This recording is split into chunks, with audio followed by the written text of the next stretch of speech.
think I know everybody on the call, and I am here with our panelists for our first Friends of Ben panel discussion, which is very exciting. We wanted to try to have an informal sort of virtual coffee covering some topics which would be relevant for the parish school proposals. The government consultation is going to finish next week on the 12th, and the Bermuda Education Network would love to have views and suggestions sent to us to include in a submission that we will do. And when I thought about how do we gather people to try to pool ideas, what I decided was I don't want to be telling people our perspectives. I would like to bring some educators who are working in the field to give you their perspectives. So I'm really excited to be able to introduce our panelists today. We have three people presenting their ideas. Dina Allen, from Learning Support from Mount St Agnes School, and her experience has been quite diverse. She supports students who need assessments, need some remediation services, and also takes care of compiling IPPs and overseeing the support programs. We have Cindy Corday, who is, her title is Education Coordinator.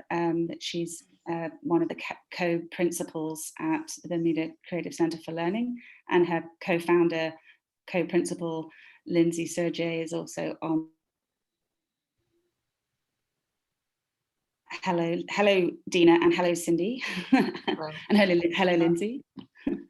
And then we have, sorry, to say a little more about Cindy's experience. I got to know Cindy primarily through her work in the Bermuda public school system when she was a teacher at Parish, but she and I were also working together quite closely when she was the Director of Education at the Bermuda National Trust, and she has extensive experience in early childhood, as well as now running her school with Lindsay, which provides programs for students with learning differences. And BCCL is also a private school, but it is basically providing services to students whose needs were not being met in the other private and public schools in Bermuda. And Edmeiko Butterfield is one of our most recent recruits to the board of Bermuda Education Network. He is a school counsellor at Whitney, and he and I were introduced back in 2000 and I guess it's 2019 we met. He may correct me, but we were introduced because we were trying to provide support with computers during the school closures. And so I guess that's 2020. But we heard a lot from Edmeiko about all of the social needs at Whitney, and we decided it would be great to get him involved with Bermuda Education Network, because he could give us on the ground perspectives of some of the needs of some of the more vulnerable students in our system. The board, he has a psychology degree and is also very experienced at working with children who are struggling with a number of different challenges. I've asked them all to present just a snapshot of different needs that they see in the system, with a view to creating ideas for future improvements for the public schools. And so the format is, they will present a need, they will present an idea for what they would do if they had $10 million as a budget. And then they will say what kind of resources they would need to accomplish the goals and their ideas. So without further ado, thank you very much to all of our panelists. And now I'd like to introduce Dina Allen. Thank you, and good afternoon. First, I'd like to thank Ben, the team at Ben, for inviting me to speak today, because I think it's a great opportunity to put like minds together and problem solve. I am very passionate about ensuring that students can be given their opportunities that they deserve to reach their full potential. And over my 30 years of experience, I've seen firsthand and experienced firsthand what works and what doesn't work. And I'd like to share my screen just to present some ideas. So learning challenges facing the student population today, I must say hands down, that I see that early intervention is not happening for all students. This is the cornerstone for everything. Students are applying to us without assessments, without a diagnosis, without recommendations, basically starting from square one. Many student applicants, is even as high as grade 4, are coming to us, not able to read, have not been assessed, and are not getting services. And the parents are starving for advice. They can't wait to hear what they can do to help their child. Fundamental, timely, and comprehensive screenings are absolutely essential. Island-wide screenings at 4-year-olds before entering school are needed. Many students are being overlooked with the current screenings. There is the 2-year-old assessment that's done, but it's not enough. Once the students start school, it's often too late to determine if they're school ready. It has to be determined before they enter school, never mind help them get there. We do a screening at MSA that's really incredibly valuable, and the parents are so appreciative. We actually get them to sit in on it, and the conversations we have after that are amazing. The second concern used to be a concern for just students who had a diagnosis, but we're finding that in the general student population across the board, we're seeing a significant rise in students struggling with self-regulation, attention, sensory, and behavioral concerns. Even the average student with COVID, the increased isolation, increased screen time, lack of developmentally appropriate play, and increased stress in the household, more and more students having trouble knowing how to channel their energies in positive, appropriate ways. So what would I do with $10 million? The first thing would be to get comprehensive screening interventions, tracking, and an accountability system in place for the 4-year-olds before they start kindergarten. That means a standardized testing that's done by trained personnel, and it has to cover all areas of development. So we're looking at fine and gross motor, awareness of self and environment, cognitive and language skills. So not just the language, not just OT when you can have a screening, but we use this to basically springboard everything that happens after that. The reports are often included in this kind of software, but it's kept in a database with an intervention plan that's attached and followed up for those who are at risk. Be to have assessments beyond early intervention. After that, a lot of kids require further testing with psychoeducational assessments and coverage for therapy. And we're finding that affordability is a huge factor. Insurance doesn't cover the psychoeds generally. They're starting to cover a little bit more than they used to. And they also, the funding often doesn't cover all the services that they need. For instance, most kids don't have just one thing that they need therapy for. They might need the speech and language, NOT, and academic tutoring. And insurance doesn't cover it. And the students who need the psychoeds, there's not enough that are actually getting them. It requires a lot of resources, a lot of funding, and I honestly feel that the government doesn't have enough to go around with the need. And if insurance are flying kids away, we should have that money and spend it locally to get more testing coverage here. For instance, right now, we can't get language auditory processing testing done here. They're being sent away. So the money that's being spent sending kids away, if we can make a plea for more coverage or funding or a charitable bursary fund for kids to actually get these assessments and more funding for therapy is huge. It's a huge factor. In order for them to become productive members of society and thrive, they need this. And anything less than getting the screening and the intervention in place while they're in early years would be fruitless, because that's the foundation for everything moving forward. There are so many stories I could tell you that sort of back up this. We're proud to say that we do a screening, and we've done it for the last 4 or 5 years now. And the interventions, so our interventions are in place before they start kindergarten. So we've had the team meetings, we've sat down with the parents, they completely understand. We've had all the support services in place. They're getting the speech and language, they're getting more OT. And even the cognitive piece, we use that to drive our instruction. So in any child, the variance of what child knows what is very scattered.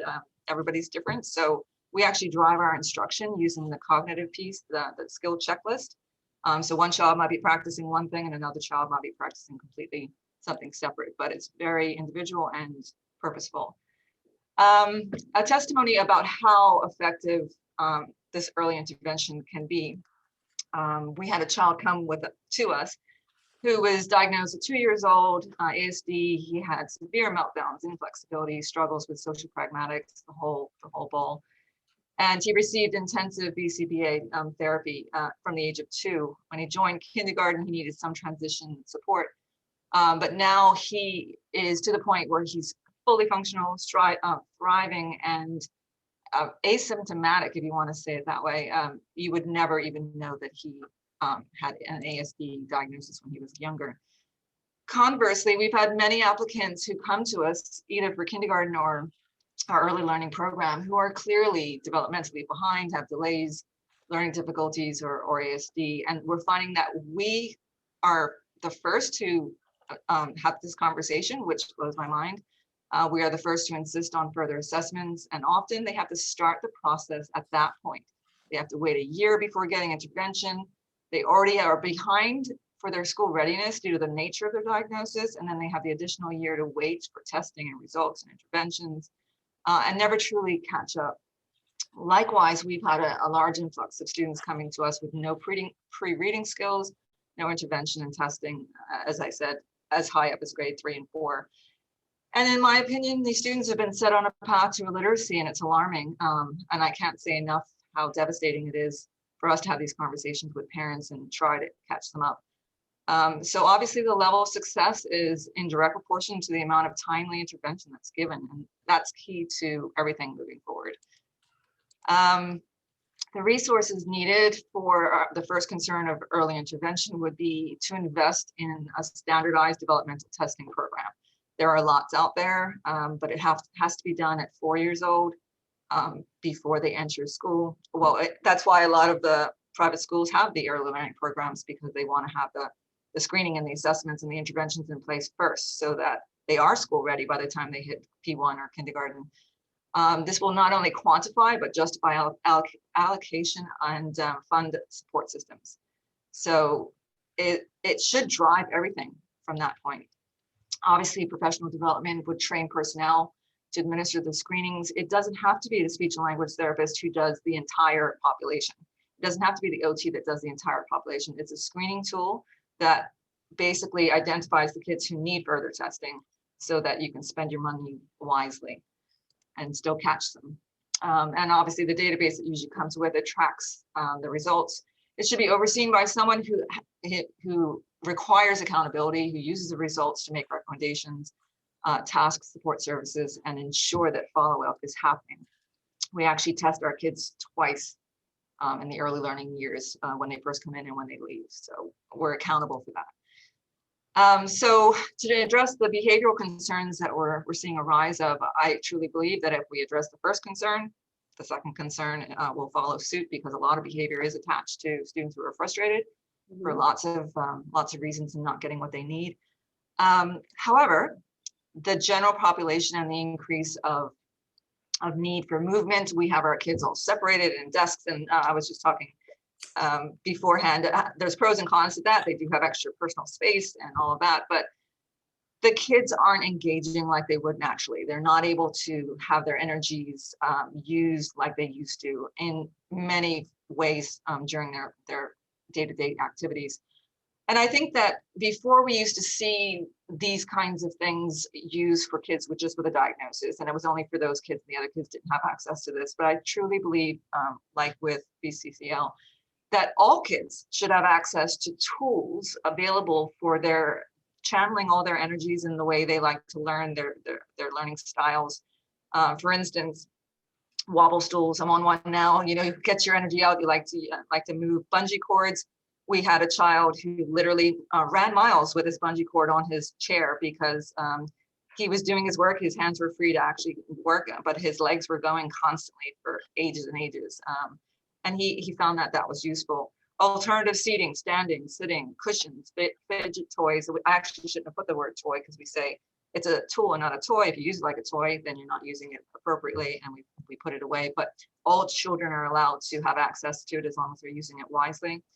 Multiple surfaces to write on, quiet areas, noise canceling headphones, weighted blankets. These are all standard things that all children should have access to in a normal classroom these days, especially due to COVID. The other thing is that we're finding that we have had to seek the advice of qualified behaviorists, not just for individual students with a diagnosis, but with the whole class and overall behavioral management issues. We found that we literally had to teach kids how to play after COVID, after the lockdown. We literally had to go back and teach them how to play properly, and they had a lot of aggression. It's a combination of things, you know, obviously.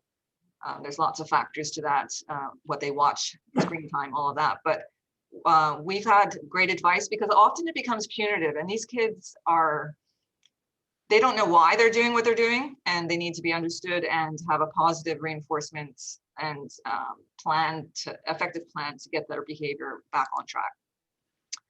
And also teachers need additional training to find ways during COVID to provide that positive social interaction. There should be curricular components that reflect that pedagogy so that it's incorporated in every classroom all the time. You know, music that calms them down or brings them up if they're all sleepy, and just every classroom needs to be equipped with that on an everyday basis, not just for students with special needs. And these are just some examples of the types of things that you can have in your classroom that I think a lot of classrooms have now, but it used to be seen as the ones that had a diagnosis and not just for the general child, but these should be accessible to everyone. So thank you. I know I spoke very quickly, but feel free to ask questions at the end, and I'd be happy to elaborate. Thank you. Remind everyone that we are going to take questions at the end. And I'm now going to ask Cindy to take the floor.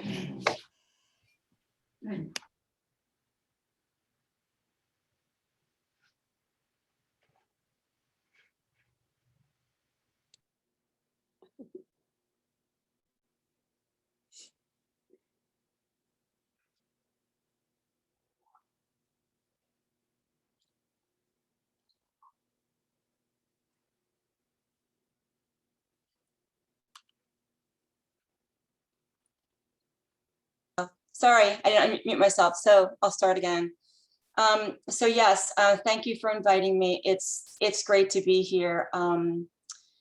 As Becky said, she and I met when, actually we met when I was at the National Trust, Becky, when we were, we adopted Prospect Primary in experiential learning. And so we had a synergy there together. We wanted to work with children that really needed support in the education system, those that were either lacking in resources because of their socioeconomic family situation, or were in the school system and really not getting what they needed. So another person I met while I was National Trust was Lindsay Sergiu. She and I met another woman, Lisa Smart, who needed a school for her daughter who was 12. They came back to Bermuda, and she couldn't find a school at all that would accept her. And so we started talking about, did Bermuda need a school for children who learn differently? And so because when I came back to Bermuda, I taught at the primary school level, I really could not understand what was going on in the school system. I was totally blown away by the lack of teacher support. I was given a mentor who came by once a week. I really didn't feel like I needed one. I was sad that there were a few teachers that were in my school where I was that weren't Bermudian, and they didn't have a mentor. They were only giving mentors for Bermudian teachers at that time. But I really felt like, gosh, what would have happened if I really needed someone? And the only support I got was coming into school one afternoon a week to watch me for maybe half an hour. So there really is a lack of teacher training and support on the island in the public school system. It's really challenging. In my first year of teaching, I had 23 children. And I will tell you that they were all working on various different levels. And there were about 7 that had not been identified. I was teaching P3, and I asked the P2 teacher, what was the year like with the children previously? She had completed information about those children for learning support, and they weren't being given it. And so I filled out all the paperwork for students, these 7, and still they didn't get what they needed. But I stepped back and I thought, what happened in P1? What happened in P2? And so on. And so this is back in 2008. So I learned very quickly that, because initially I subbed in various schools, and I thought things would be different if I was teaching this class. I could do better than that teacher or that teacher. And then when I was in that classroom, I went, no, it's really different when you are the lead teacher. And so, and just thinking about that, the students have varied skill levels, and it's very challenging to differentiate instruction. So regardless of mastery, a student starts out in P1. And the reason why I have this picture of the student with a backpack is because the child comes, bursting into P1, eager to learn. In most cases, doesn't really have solid play skills, as Dina was saying. It's really challenging for them to learn it when they come in, because they really haven't concrete social and emotional learning development at that point. And then there isn't a lot of focus on that. So it's a full-on academic program in most cases. I was really surprised that in P1, there were so many desks in the classroom because, teaching away in the US, it's just a totally different look and feel in the classroom. So basically what happens is the P1 child will move to P2 regardless of mastery. And that's where the problem begins. And that's where the backpack gets heavier. And so the child advances to P2 and then P3. And by the time they get to P4, they're on the train, but they're in the back of the train and they're totally confused. Some of them begin to develop anxiety, which then leads into depression. And this is where my role at BCCL comes in. So I oversee admissions. Students are invited to spend a week with us in an experience week, and I assess them in math and English. And overall, in most cases, a student that's in upper primary is functioning at a P2 or a P3 level. Parents can't understand why that's happening. But as you can see, what you've just heard is that the reason being is that they're advancing just by their chronological age, whether they are really truly ready to move up a year level, rather than mastering all the skills that they need. Math, you must master certain concepts before you can move on to other things. Now, English is a little bit more forgiving because things spiral and they come back around again. But here's the thing. So if teachers, especially new teachers, come in and all they've had is their student teaching, where will they get the training to be able to work with students that have, what ends up happening is they have severe behavior issues. So let me just advance next slide. So when students fall behind, the work becomes harder. They develop coping mechanisms, ways to avoid work. When we have students that come in for their experience week, there's a lot of, I'm going to get a drink of water, I need to use the bathroom, I don't have a pencil. But we let them settle in and we observe what they do. And then slowly we see that those things start to go away because our teachers are trained as to why children are behaving the way that they are. So, but on the other side, teachers with insufficient training, lack of support, stressed out, what happens is they truly believe that it's the student's fault rather than ineffective teaching, or rather than having effective teaching.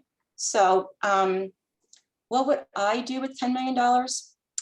Well, the current mentor program is offered to new teachers. However, mentors work with a number of mentees that they're assigned to, and they meet with them once or twice per week. I do know of a few situations where teachers have needed more support. So that maybe would have meant that the mentor would have come by 3 days a week. And when I say stopping by, they stop by for maybe an hour or two because they have a pretty large caseload. What I would do is turn that into a system-wide true teacher mentorship program, and start by determining the effective teachers that are currently in the system and place these teachers with a first year or underperforming teacher to serve in a mentor-mentee co-teaching role for a minimum of a year or a longer period if needed, and then hire additional master teachers from away as mentors to ensure that every teacher, every mentee has a qualified role model. So what we're looking at here is the BCCL teacher mentorship program that we started this year, back in September. Our first mentee is Jenny. She's pictured, she's here in this picture with our students. They're doing a math lesson. So Jenny was assigned a mentor for the whole year. They co-teach together. They set up the classroom to prepare for students' arrival. They reviewed the school curriculum. We followed the UK national curriculum. The student learner profiles. So as Dina was talking about, by the time they get into kindergarten and then first grade, I know Dina, you go by grades and we go by year one. You've got a profile together, and we follow the same. So the mentor basically relayed to Jenny, so these are the students that are coming in. This is what they've been identified with. They've all had a diagnosis. They've all been assessed, all had a diagnosis either on island or away. And then they begin to unpack the curriculum and plan lessons with the focus on effective classroom management, how things are going to work, how students are going to transition between lessons and activities, meeting students' needs.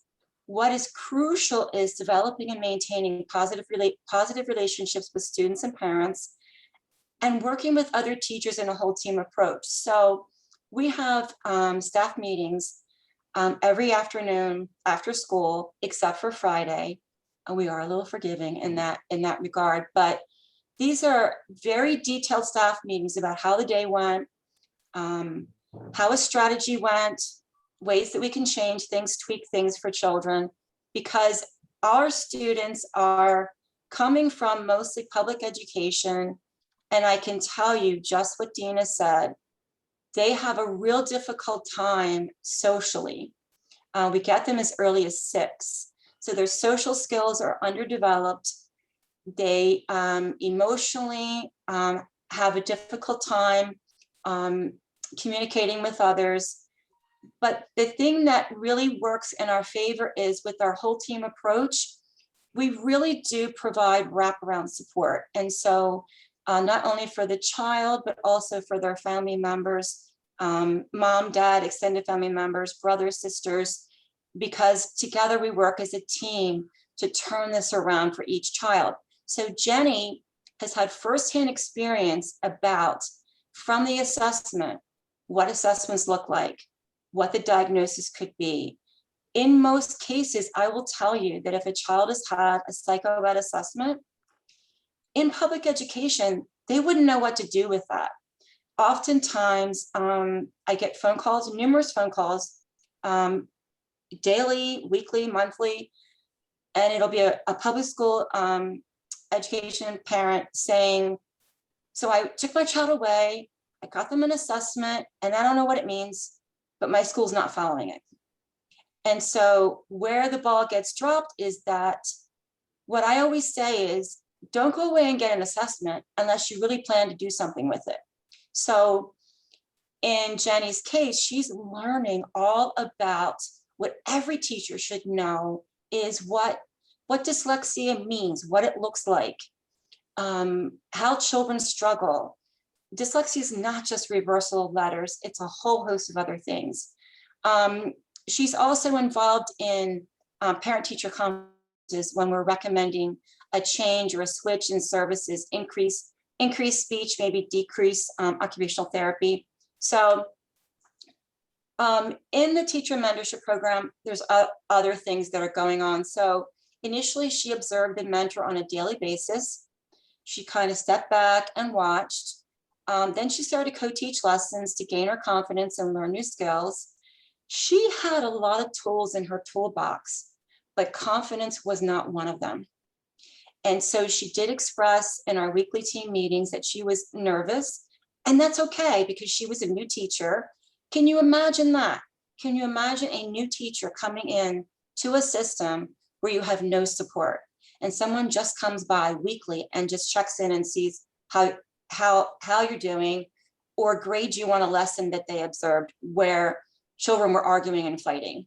So Jenny gradually led lessons for the day. And then she worked up to a full week. And then she also received a lot of feedback, and Rose, I skipped a line, feedback for the mentor to change methods that weren't working. And by the end of the year, the goal is for her to take on the role as a lead teacher. However, we're in the beginning of March right now. So we really haven't made a determination that will be achievable because we still need to wait and see how she does in a few other performance areas. So I think what's really crucial here is that we're taking students these students that you see in this picture, they could come from any school. They could be in any school. They don't look different in any way, shape, or form, but they have an identified diagnosis that really hasn't been supported. And so the end result is that students have benefited by having a stable classroom environment that meets their needs. Our goal is to have less turnover in teachers, and that would be the goal for the ministry as well. And a real cost saving to recruit and hire new teachers so that you'd also have less burnout. So the resources needed to have a system-wide teacher mentorship program would be, I would suggest that they start out with a comprehensive teacher evaluation. The evaluation that they use is antiquated and it really isn't effective. I consider myself an experienced teacher, and I remember being evaluated and just thinking how the evaluation process really didn't make sense to me. And then also too, we need to hire qualified staff to complete teacher evaluations so that they're given a fair evaluation. At BCCL, we totally revamped our teacher evaluation. And guess who did it? Our team. Our team had buy-in on what we were looking for in a BCCL teacher in order to meet the needs of our students, of our learner profile. And so because of that, we've gotten buy-in. And I think there's a lot of respect for everyone on the team. They could do the same thing. They could have all of the master level teachers come together and help create this evaluation. And then you also need these qualified teachers to do fair evaluations. And then you also need a recruitment plan to hire additional master level teachers away, how to interview them, how to understand if they have the skills that we're actually looking for. And then overall develop a teacher mentorship program that has the structure and the overall end in the performance goals. So, it's been quite a journey at BCCL. I think Lindsay and I have learned a lot, but again, we see it every day, just like Dina does, in the fallout of when children are not getting what they need. And I think you need to start with teacher training, because if you don't have that in place, any type of curriculum that you put on the table, they're not going to be able to follow it. And as we all know, there are lots of different types of curriculum that the ministries try to put in place. And oftentimes people say that they don't give it long enough time to see if it's actually working. And I actually think that what ends up happening is they don't really jump full into it and spend the money, then have the resources to see it through. So, when we look at the parish, the school parish proposal, it's heavily weighed on what they will do with buildings. I think it's crucial for us to look at how we're going to impact teaching. So anyway, so thank you.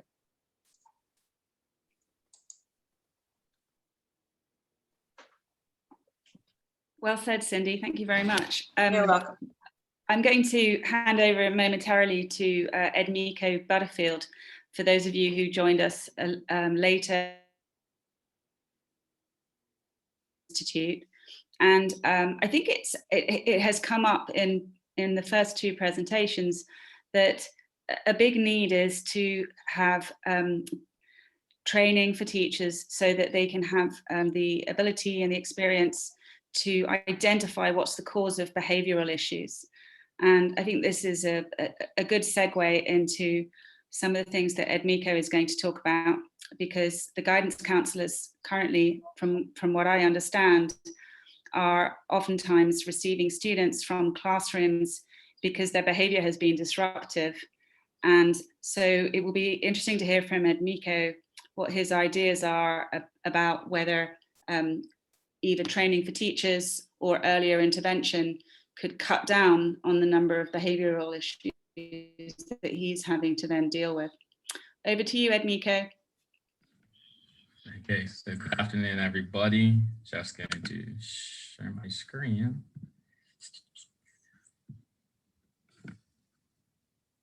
Can everybody see my screen?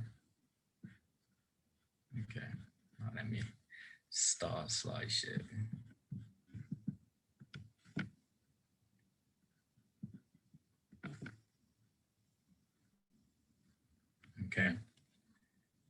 Okay, so yeah, so the parish school and the priorities for the schools that I feel that once it happens, what I feel should happen.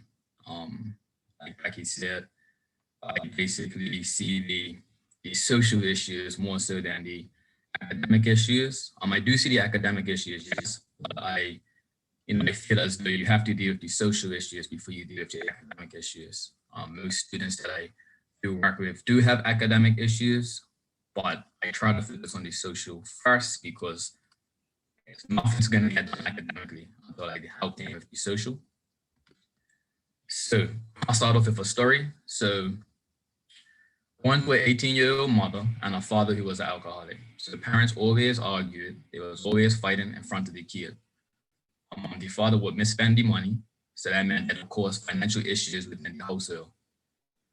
So that would be like a child, he will come to school, not have lunch money, not have the adequate schoolwear or school clothing. Mom always broken promises. So his father would always promise some things, but he just would never, follow through with it. Right down to, I'll stop drinking and stuff like that. He had to grow up early, which means he had to take care of his siblings and do manly things around the house. That was basically, he shouldn't have had, shouldn't have not had to do that at that age. And destroyed relationship. So he didn't have the relationship with his father that, he basically should have, that every young man especially, they yearn for it, not realizing how much they really do need it. And divorce, and the parents end up getting divorced, and that caused the issue. So with all those things, while the student was at school, he had learning gaps. He was always tired in class due to the arguing of the parents. And so obviously, he was up all late nights. He had lack of focus in class. He had anxiety often. He would sit in class and just think about what was going on at home, or thinking, okay, I'm going to go back home to this environment. And generational hurt.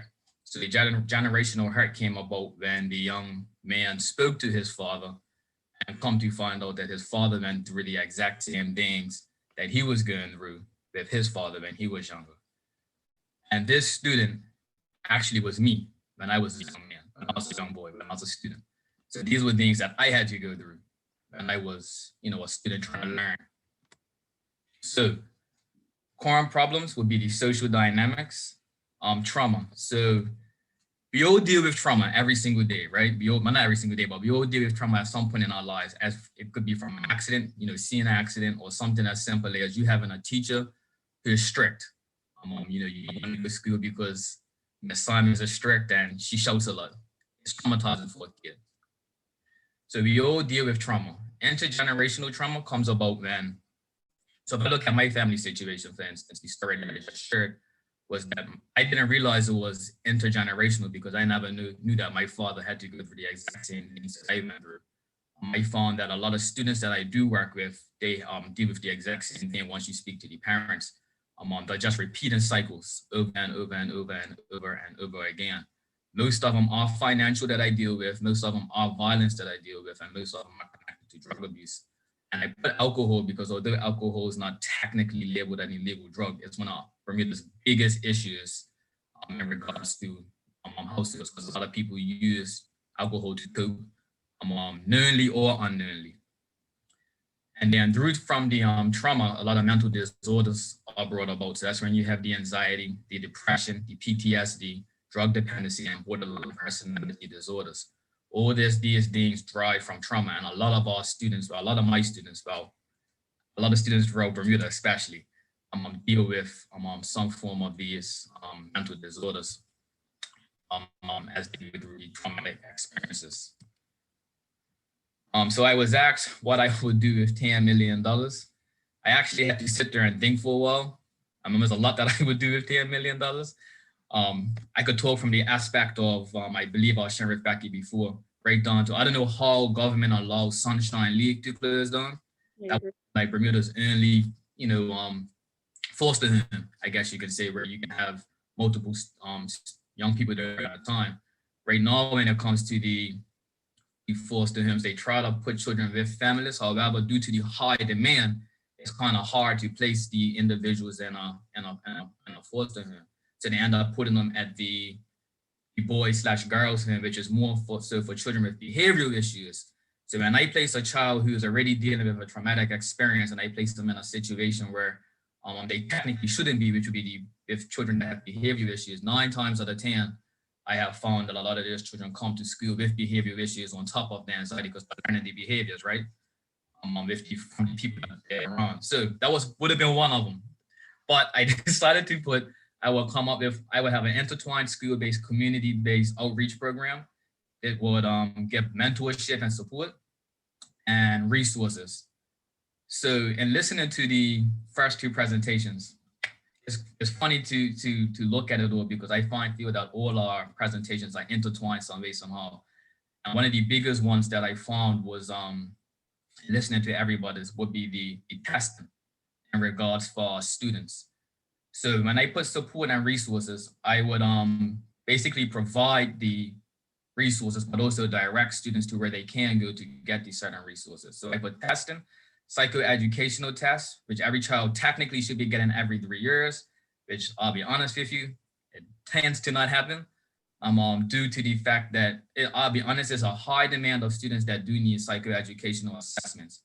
However, the Department of Education doesn't have, I would say, enough psychologists, I guess you could say, or psychologists to do these assessments.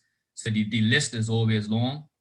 So what I actually started to do was I had to start to look outside Department of Education, which is unfortunate, I guess you could say, because when you get it from Department of Education, it's free, right?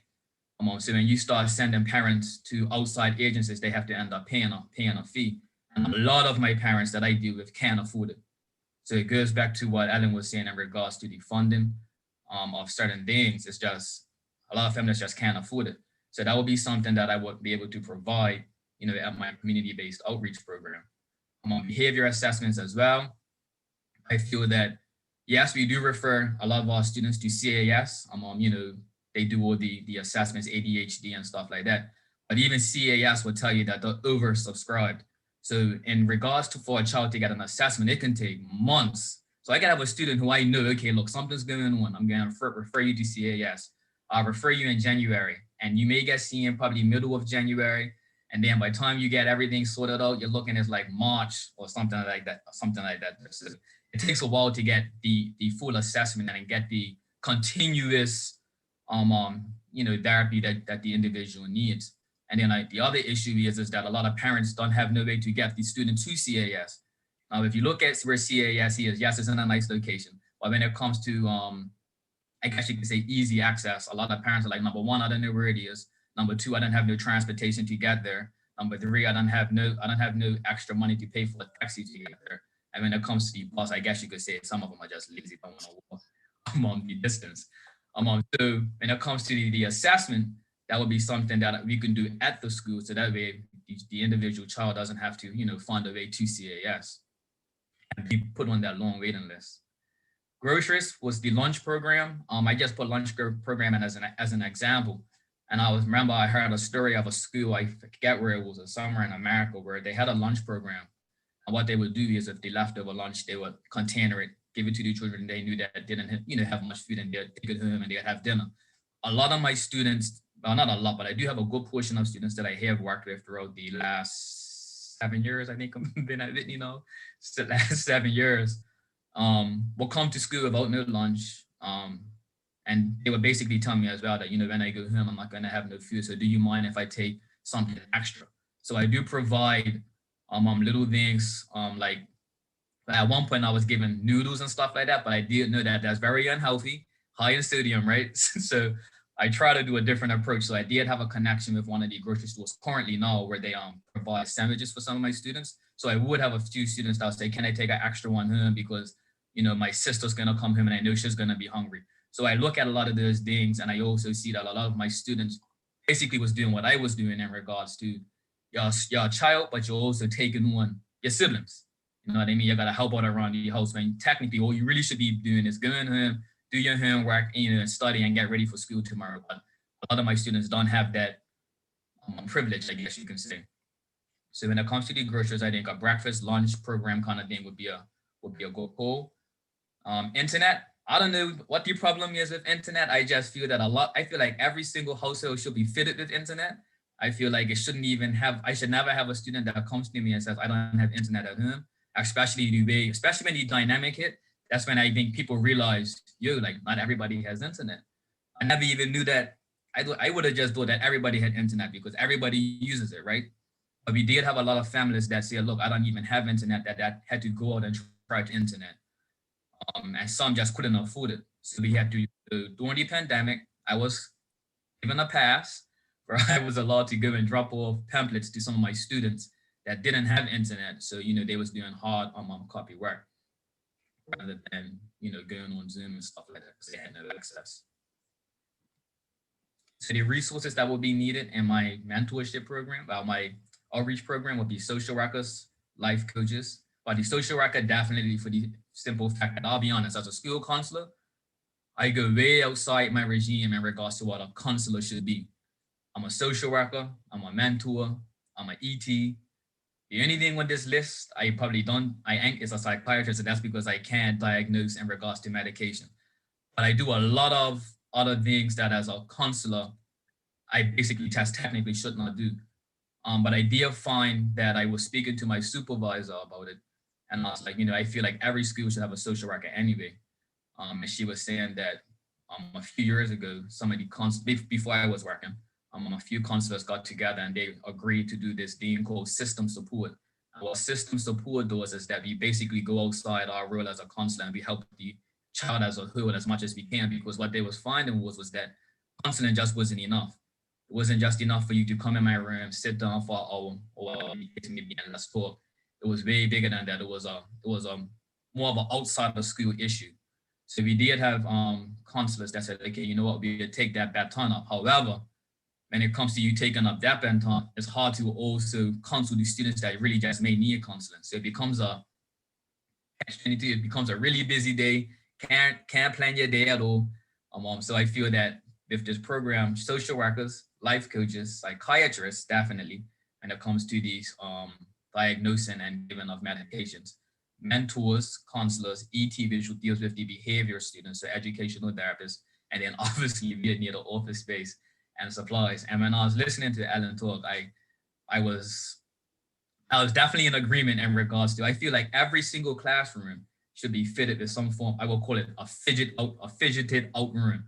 I feel like not just these students that we used to deem as, okay, he likes to fidget, should get a fidget. I feel like it will work for every single student. So I feel that every single classroom should have a beanbag or something in it, or like she was talking about the bands on the chairs. I have tried with some of my students, and it does work. But then you also have those students that will say about why he gets that, or why she gets that, why I can't have one. And, you will give them one and it will work for them as well. But I just feel that so through the outreach program, I just feel that this is all the things that would be needed to help with the students that I deal with on a daily basis. Yeah, because like just even right before the meeting, I had parents that hit me up, to talk about the individual child in regards to certain things outside of school. And I just found that a lot of students that I deal with need way more help outside of school, so that when they do come to school, they're able to do things, that they need to do, such as basically get an education. So when you got a student that's dealing with all these things that aren't being addressed outside of school, there's no way on God's green after they're gonna come in class, sit down and pay attention. It's just not gonna work. And so then that burns out the teachers, and then the teachers get irritated, and then they send them to me, and then I have to, work with the teacher and the student as well. So yeah, if I had $10 million, that would be just one of the simple things that I feel that I would do. And that's my presentation. Thank you very much. Would just like to ask any of our panelists to maybe respond to the issue of the combination of the two success academies. I'm not sure whether all of you are familiar with the success academies, but currently there is a primary school alternative education program which is located at Heron Bay. And it is primarily for students who have suffered trauma and are therefore exhibiting behavioural issues. And then there's the senior program, which is a separate success academy in a different building. And one of the parish school proposals is to combine the two. I was just wondering what our experts think about that proposal to be mixing age groups that I guess would run from age 5 through to age 18, when they are basically, the reason why they're receiving those services is because they have behavioral challenges.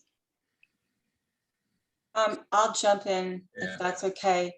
I think that in looking at that plan, if as Dina said, if you don't assess children early on, then you don't know what supports they need in place. So I don't really understand how an alternative school would work in a child's favor, because unless the child has identified needs and they're already in their parish school and supposed to be community-based, and I'm all in support for community, but what happens if that child has to be removed from that school and then go to this alternative school? What happens not only to the child, but what happens to the family that's within that community, and how do they feel? They may feel ostracized. And when can that child come back to the parish school? So early identification would, and I believe it would even be at 4. Before 4. I would say that screening for children should be mandatory island-wide at 2.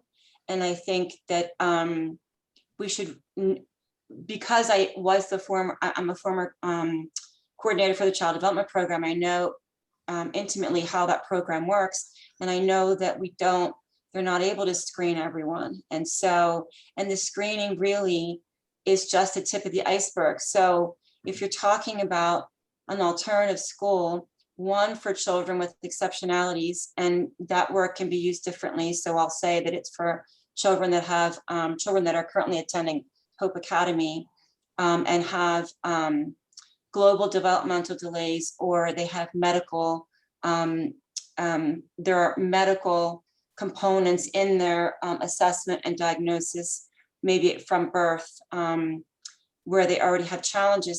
So I don't understand how we could exclude these children. I think that if we were doing a better job at teaching, at identification and teaching, there would be less need to have a school like that. And I think if there were supports in place at every school, if we all had an alternative, or maybe a more progressive approach in education, there would be less of a need for a school like that. There would be less of a need for school counselors for Edmeiko, you know, in his situation where he is. Children wouldn't get that far. So I'm really not quite sure how that would benefit a child. Other than if you're there, are you stuck there? And then what happens? How do you transition back? So that's just my take on it. Yeah, so I would say that currently, when it comes to the success academy, I speak from the middle school / high school portion, because they are housed together at this current the middle school and the high schoolers. That was one of the biggest things that we talked about in regards to even the age gaps. I'm not too sure when they move to the new site or whatever they're going to do in regards to the parish schools, what that's going to look like in regards to being if you're going to be there full time, or if you're only going to be there for a portion and then move to your parish school. I do know currently in regards to the school that you're supposed to be there technically for a portion until you get the services that you need. Once you get the services you need, they bring you back to the school that basically told you that you can't come back anymore, in a nutshell. They do sometimes go to a different school altogether, just to get a fresh start, I guess you can say. But realistically speaking, from the middle school level, 9 times out of 10, once a student leaves that middle school, they don't come back, realistically speaking. But they would tell you that there's for a portion of you get the services that you need. And they do work with the individual child. They do get the check-ins, they get the ET help, they get the consular help, they get the services that they need. However, most times from my situations that I have seen, most times these students don't come back. And if they do come back, 9 times out of 10, they do end up at that facility. And the reason being because it goes back to what I was talking about in my presentation. You can't fix a child or work with a child at school, because 9 times, when the child leaves school, they go back home to the current situation, right? So they come back and you're starting work all over again from scratch. So the issue isn't necessarily the school, and that's why I feel like it's more of a social issue. That a lot of the issues in this case would be that if you do have a child that goes to the alternative placement, I don't know what the alternative placement is gonna have fully, but if you do have this alternative placement, I feel that they shouldn't just look at the student's behavior at school, but more so what does the student need as a whole, and then maybe that can help in regards to shifting them out of the alternative placement and put back into a regular mainstream, as we say, school. But I feel like these social issues just still need to be addressed first. But I'm not too sure what they're going to offer at the alternative school. What we don't want is we don't want a reactive system. We want something preventative, and it's not too late to turn that around. Right. I do fear for larger numbers, because you need a nurturing environment. And in order for you to establish a nurturing environment, you need to get to know your kids, and you need to have a smaller set of kids to teach. And we are a K through 12. So we really like the fact that we get to know our kids from when they're 3 or 4 years old to they're 18, and we get to know them really well. They're part of our family. We know them in and out, and they know each other in and out, which is, something good or bad. But, within each class, we want to keep the numbers small. We want to have the early intervention. We want to have the support systems. We want to have everything in place, all the testing. And we want to keep a balance. And that's something that we really fight hard for, is because we have all these applicants that come to us. But we need to have a balance. We need to have, those who have needs and differences or extreme differences. And then, we want the average academic kids, and then we want kids that need enrichment. We want a full balance of kids, because we want it to reflect life. We want them to learn from each other. We want them to have experiences with all sorts of differences. And everyone, no matter how academic they are, they have their differences and personalities and social skills and all of that as well. So, you know, they need the balance, the small numbers, the nurturing environment, the intervention, the early identification. If we can't do that, then we become reactive. We have all these kids we don't know what to do with. And then we want to put them in a place that is supposed to be geared towards that. But they can't learn in an environment where everyone is the same either. You know, they need to learn from each other. They need to learn from everybody else out there. Thank you, Dina. Thank you, Edmeiko. Can I ask if there are any questions? You can put them in the chat box. 30, so we've been going for an hour. I would say if people would like to continue for another 15 minutes, let's try and cover some more questions. You can unmute yourself if you have one, but a burning question already.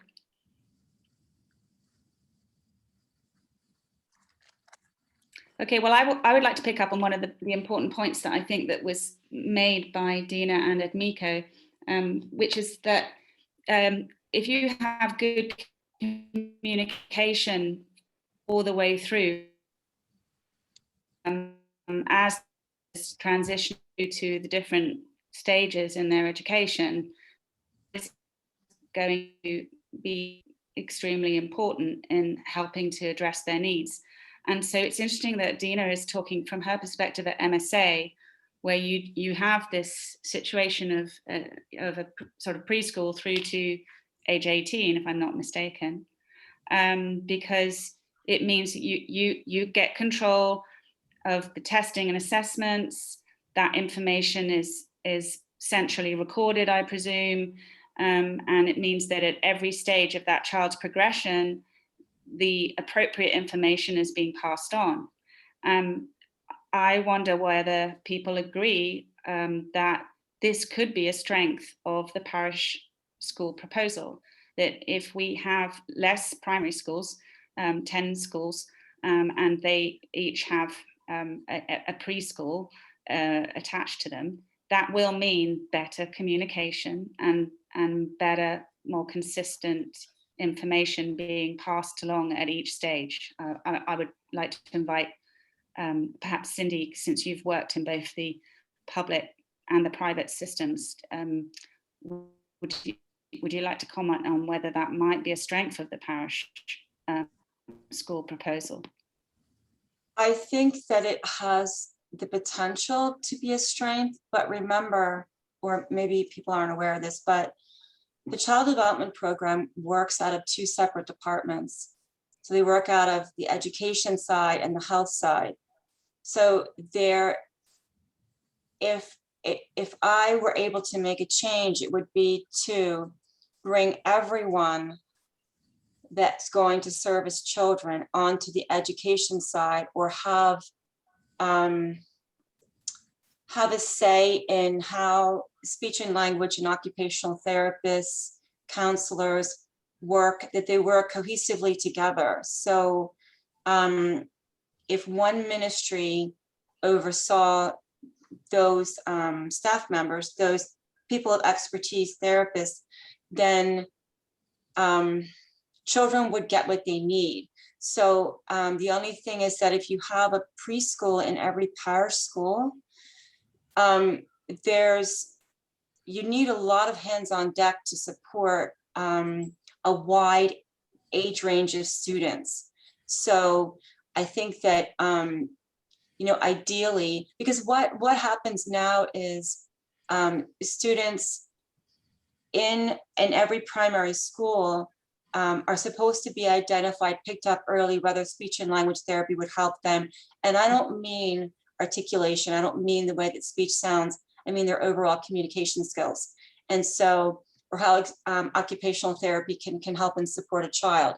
So typically what happens is, under the Department of Health, services begin around the end of September, because the therapists are building their caseload, getting things ready. By the time the school year starts, kicks in around the end of the month, then it finishes somewhere around in April. because there has to be most often 4 to 6 weeks of report writing to prepare for the end of year conferences with parents. So, but quite often caseloads are stretched. Children, only the children that have the greatest needs are getting the services. So in some cases, children are picked up, but they're really not, they're not seen enough times to really make a difference in getting them the services that they need. So again, the report, the psychoeducational assessment should only be done if there are ways to have enough support for children to receive what they need. So a test is not really worth the money and the time unless it's what you're going to do with that test. So I think that I am excited about parish schools. I am excited about the reduced number of people, meaning these schools that only have 75 children or 100 children and are working, you know, with a principal and a deputy and a school counselor and so forth. But I really think that we have to be very mindful of how children will get the support that they need and how we can move the therapists on the education side so everyone works together as a team. So it's not like in two separate silos. So I sat right in the middle as in my role as the coordinator, working with education and health and trying to bring everyone together. And so it's a challenge. All that should be worked out now. That's Really. my sole role, is bringing the supports together and Yeah. meeting as a team, because unless that happens, you're never going to make the progress. And the parents have to be united goals. So whatever the speech and language therapist, the OT is working on, that's done at home. The teacher in the classroom is working on it. Everyone's doing the same thing. And that's why I was saying, like, if we had the data should drive, funding and who's getting what services and how many services we need and how much money we need to cover everybody. But once that's done, then there's administrators who have the role to make accountability that these separate services are coming together and that progress is being discussed, goals are being set and tracked, so that, on a regular basis, there's an accountability at each level that all of these service providers are, number one, happening, they're getting together, they're discussing, and someone needs to track that. If there's no accountability, it's like having a speed limit and no one's being caught.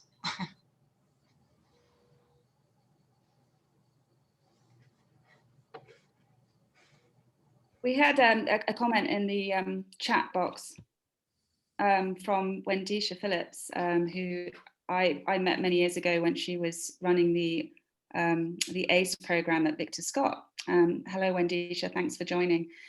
She says she is currently working as a substitute educational therapist at the Success Academy in Heron Bay, and she's got 21 years in alternative education experience.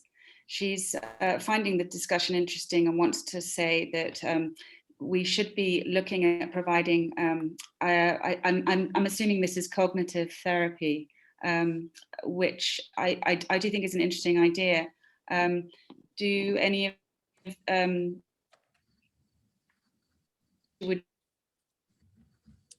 about critical race theory, sorry. Well, would you like to say something about critical race theory?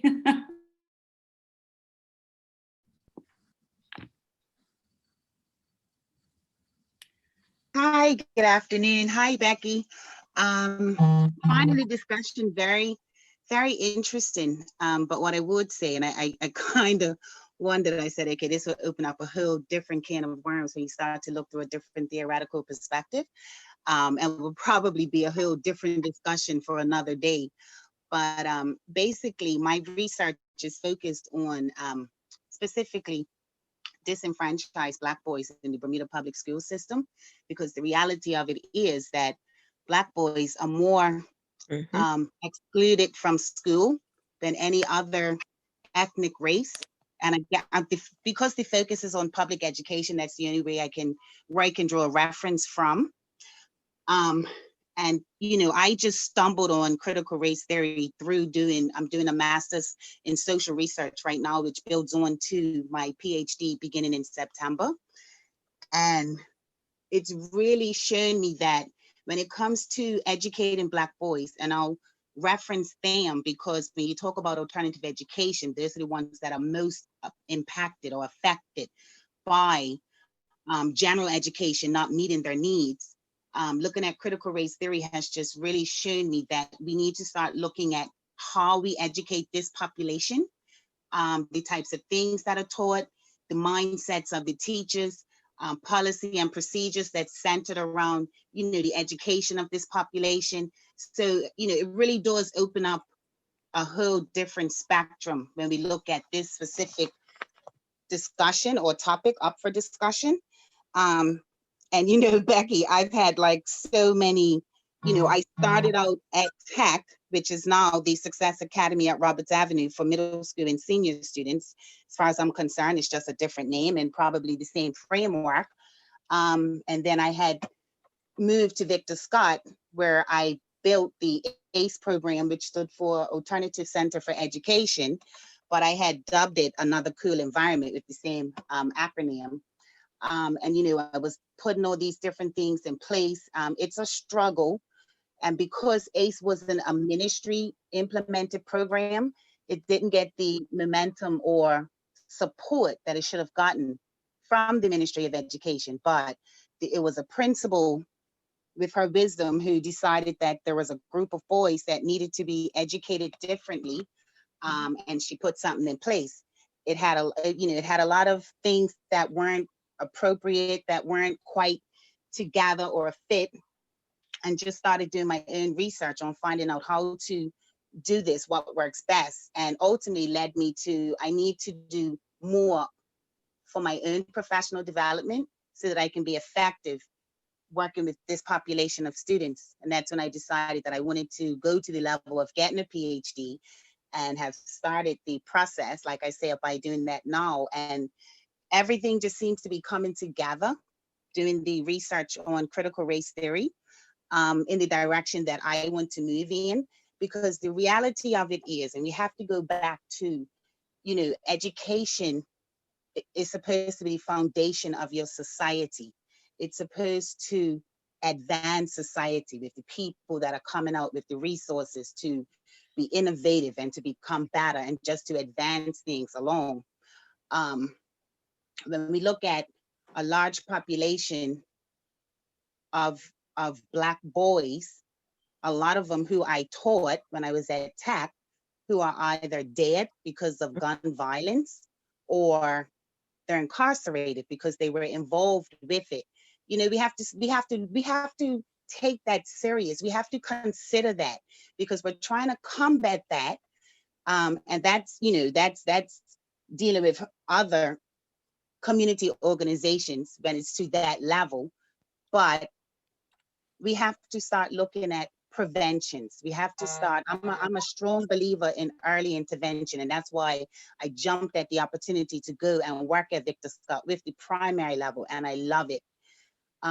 We have to look at get into the root of the problem. And I've heard the word social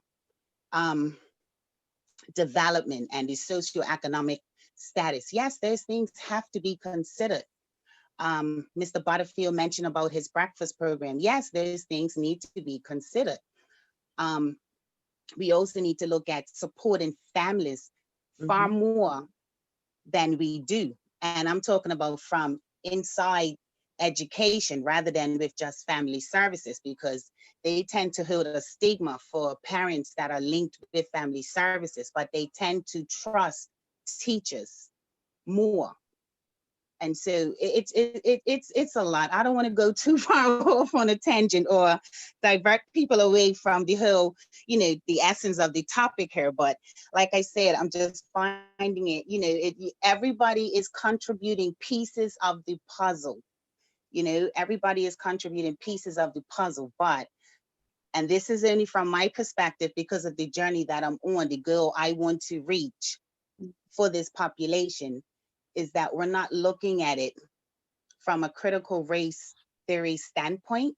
And I think because it's Black boys that are being impacted more by this, that we need to look at it from that standpoint. And critical race theory lends itself to an interdisciplinary approach.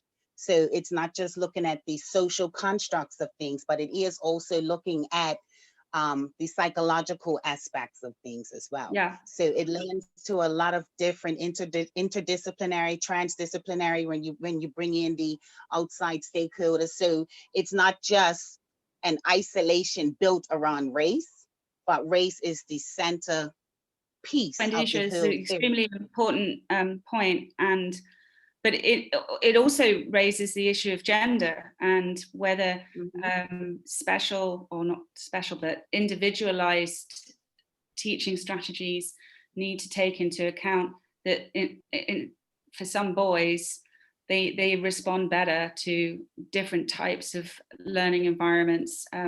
Bermuda Education Network, as you know, does a lot of experiential learning, and we frequently get responses from the teachers, the classroom teachers, that boys who have been very difficult to engage in a traditional classroom setting are responding very well and are more motivated when they do the kinds of hands-on learning that we are offering. So I absolutely agree that we have to look at critical race theory when we're thinking about the design principles for this school reform. It's a huge topic, and we've covered an awful lot today. I think the thing that has sort of stood out for me, and I welcome anybody else's comment, is that early intervention is really the fundamental goal.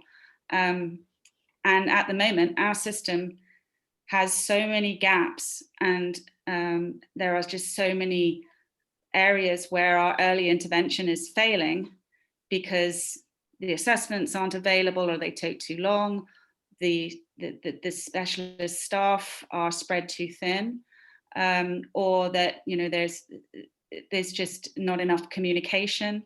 That we should really look at whether the parish school proposal is responding to those gaps.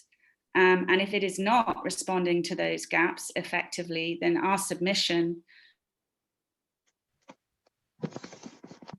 should try to highlight early intervention is the key, and we like aspects of this proposal, but more attention needs to be given to how do we ensure that we have the early interventions that will benefit the students. So I'd just like to thank everybody for your participation. We have a quick question for Cindy. I don't know whether you want to respond in the chat group before we sign off, but I realize it's a precious Saturday for everyone. I'm really excited that we managed to get a little community conversation going. I hope to keep in touch with all of you by email. Please send any follow-up ideas that you have, any follow-up questions, and please let us know if you have time over the next week to have a telephone conversation with me in order to give me your thoughts for what should be in our submission. And thanks again to Dina, Cindy, and Edmeiko, and to everybody who's participated today. Thank you very much. Thanks, Becky. Thanks for You're your time. welcome. Thank you. Thank you, Okay. everyone. Nice to see everyone. Bye. Bye. Bye.